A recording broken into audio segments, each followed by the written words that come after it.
नमस्कार दोस्तों, स्वागत है आप सभी का पाथफाइंडर पर। आपको मालूम होगा कि इंडिया और चाइना के बीच में सीमा पे जो गतिरोध चल रहा है उसका अभी तक कोई प्रॉपर रेजोल्यूशन सामने नहीं आया है और इसी बीच में चाइना के द्वारा पास किया गया है एक नया land border law.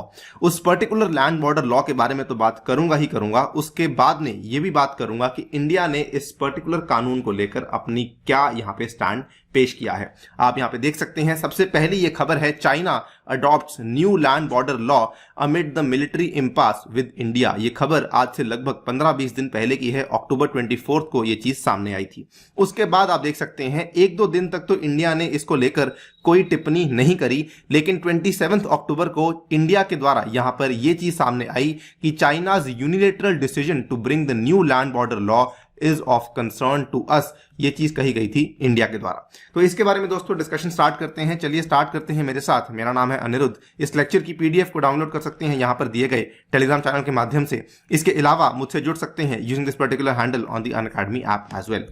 All right, सबसे पहले आप यहां पे देखिए कि ये वाले जो आपका कानून था इसको पास किया गया था अक्टूबर 23 को। कानून को पास किसके द्वारा किया गया था?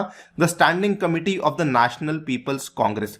ये बेसिकली चाइना की पार्लियामेंट मानी जाती है, लेकिन यहां पर ये काफी आयरनी है कि इस पार्लियामेंट में किसी प्रकार का कोई विचार विमर्श नहीं होता है। यहां पे बेसिकली यूनिलेटरल डिसीजन ही लिए जाते हैं। आप यहां पे देख सकते हैं ये वाला फिगर है जो कि आपके सामने मैं दिखा रहा हूं। ये बेसिकली चाइना की जो आपकी कांग्रेस है, या फिर आसान भाषा में कहें तो चाइना की पार्लियामेंट है, जहां पर चाइना की कम्युनिस्ट पार्टी के द्वारा ही मेजर डिसीजंस यहां पे लिए जाते हैं। इन्होंने ये वाला जो नया कानून पास किया था, इसमें इन्होंने कहा था they pass new law for the protection and the exploitation of the country's land border areas, जो कि अगले साल यानी कि जनवरी 1, 2022 से इफेक्ट में आने वाला है। चाइना के जो लैंड बॉर्डर्स हैं, आपको बताना चाहूंगा कुल मिला के चाइना की जो बाउंड्री है वो काफी ज्यादा लंबी है। लगभग 22,457 किलोमीटर की लैंड बाउंड्री चाइना शेयर करता है विद 14 कंट्रीज, जिसमें से इंडिया और मंगोलिया और रशिया के साथ इसकी जो लैंड बाउंड्रीज हैं वो काफी ज्यादा हैं। इसमें आपको बताना चाहूंगा कि चाइना की जो लैंड बाउंड्रीज हैं, नंबर 1 एक तो इंडियन बॉर्डर थोड़ा डिस्प्यूटेड है, और दूसरा यहां पर भूटान के साथ भी जो चाइना का बॉर्डर है ये भी डिस्प्यूटेड माना जाता है। ये वाले फिगर के माध्यम से आप लोग देख सकते हैं कि कौन सी वो 14 कंट्रीज हैं जिसके साथ चाइना अपनी लैंड बाउंड्रीज को शेयर करता है। नॉर्थ कोरिया से स्टार्ट होते हुए Russia, Mongolia, Kazakhstan, Kyrgyzstan, Tajikistan, Afghanistan, Pakistan, उसके बाद नेपाल, उसके बाद यहां पे इंडिया, उसके बाद Bhutan, then Myanmar, then Laos and then Vietnam. Now ये बेसिकली जो आपका नया कानून लाया गया है, ये ऐसा माना जा रहा है कि ये वाला जो कानून है कहीं ना कहीं इंडिया और चाइना के बीच में चल रहे गतिरोध को लेकर एक नई बाधा पैदा कर सकता है। इवन दो ये कानून स्पेसिफिकली इंडिया के लिए नहीं लाया गया है, लेकिन बिकॉज इसके जो यहां पर तथ्य हैं, बिकॉज इसके जो यहां पर प्रावधान है वो कुछ इस तरीके से दिख रहे हैं कि कहीं ना कहीं ये इंडिया और चाइना के बीच का जो स्टैंड ऑफ है उसको और भी प्रोलॉन्ग कर सकता है। चाइना का कानून क्या है, सबसे पहले उसको जान लेते हैं। कानून बेसिकली ये कहता है कि the sovereignty and the territorial integrity of China are sacred and they are inviolable. और यहां पर बेसिकली चाइना की जो स्टेट है, चाइना की जो कंट्री है, it will be taking measures to safeguard the territorial integrity and land boundaries and guard against and combat any act that undermines these things. साथ ही में इन्होंने यह भी कहा है कि इस पर्टिकुलर कानून को पूरा करने के लिए यहां पर चाइनीज कंट्री के द्वारा they will be taking measures to strengthen the border defence, support economic and social development as well as opening up in border areas. ये चीजें सुनने में काफी नॉर्मल लगती हैं, लेकिन इसके जो कॉन्सिक्वेंसेज है वो आपके सामने अब मैं पेश करने वाला हूं। थोड़ा ध्यान से देखिएगा कि इसी पर्टिकुलर चाइनीज लॉ के तहत बेसिकली चाइना इंडिया को एक सिग्नल दे रहा है कि जो भी हम यहां पे इंफ्रास्ट्रक्चर डेवलपमेंट्स करने वाले हैं बॉर्डर एरियाज के ऊपर, वो कहीं ना कहीं हम लोग हमारे विकास के लिए कर रहे हैं। लेकिन ऑब्वियसली आप भी समझते हैं, मैं भी समझता हूं कि जो भी डेवलपमेंट्स बॉर्डर एरियाज के ऊपर हो रही हैं वो कहीं ना कहीं इंडिया को एक सिग्नल दिखा रही हैं कि जो हमने यहां पे बना लिया है उसको हम यहां पे वापस तोड़ने नहीं वाले हैं।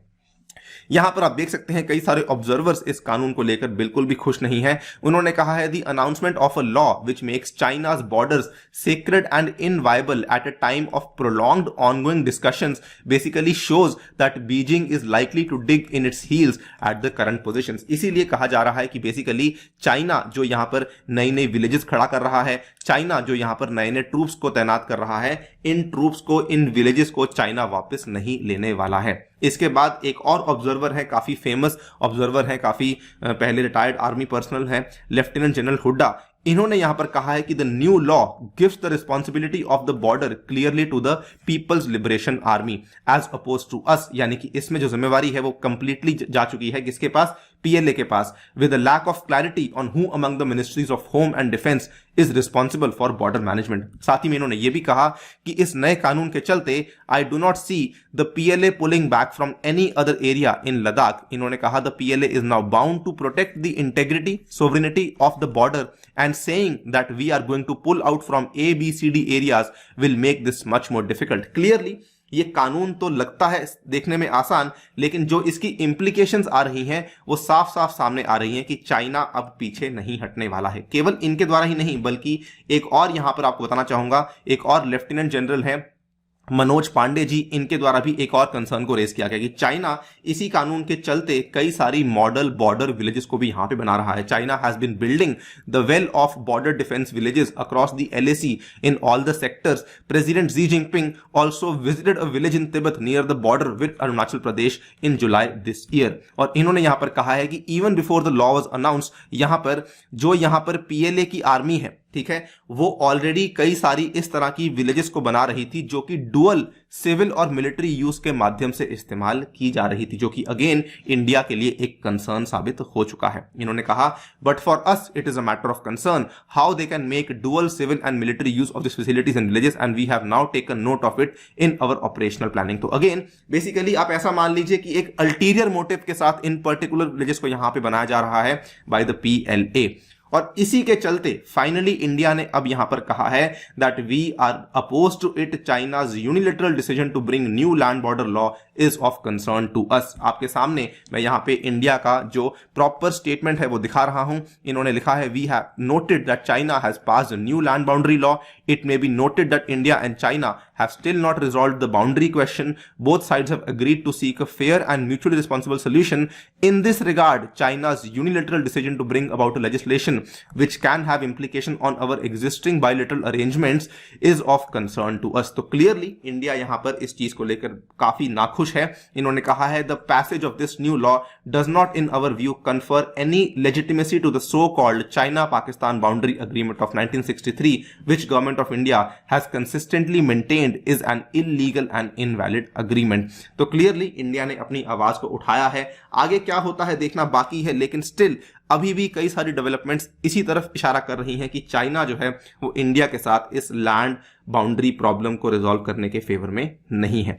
फिलहाल के लिए दोस्तों वीडियो में इतना ही। जाने से पहले आपको बताना चाहूंगा कि अनअकैडमी आपके लिए लेकर आया है हर साल की तरह एक बहुत ही बेहतरीन चैंपियंस कॉन्क्लेव, जिसमें कि आपके साथ कई सारे टॉपर्स, कई सारे आईएएस ऑफिसर्स मिलने वाले हैं। साथ में कई सारे यहाँ पर जो टॉपर्स इस साल के हैं उनके साथ आपकी चर्चा होने वाली है। ये 3 दिन का इवेंट है, 20 से लेकर 22 तारीख तक चलने वाला है। इसमें आपकी कई सारे डाउट्स को क्लियर किया जाएगा। इसके अलावा जो आपके रनिंग ऑफर्स हैं उसमें अनअकैडमी एक नया ऑफर लेकर आया है, जिसमें कि अगर आप लोग 1 साल का आइकॉनिक जीएस लेते हैं तो आपको 12 महीने का ऑप्शनल कोर्स कंप्लीटली फ्री मिलता है। Same goes for 2 years and for 3 years as well. इसमें आपको टेस्ट सीरीज भी अवेलेबल करवाई जाएगी और इसमें आपको मेरे द्वारा भी कई सारे कोर्सेज अवेलेबल करवाए जाएंगे।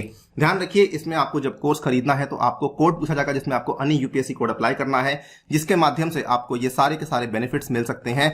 You will be getting my personal guidance, you will be added to the WhatsApp group and आपको 20 बुक्स भी आपके घर तक पहुंचाई जाएंगी। इसमें ये वाले बैचेस आपके लिए शुरू करवाए जाएंगे आने वाले 24 नवंबर को। इसके साथ ही में मेरे द्वारा ये वाले बैचेस आपको अवेलेबल करवाए जाएंगे। Thank you for listening, stay tuned and stay safe.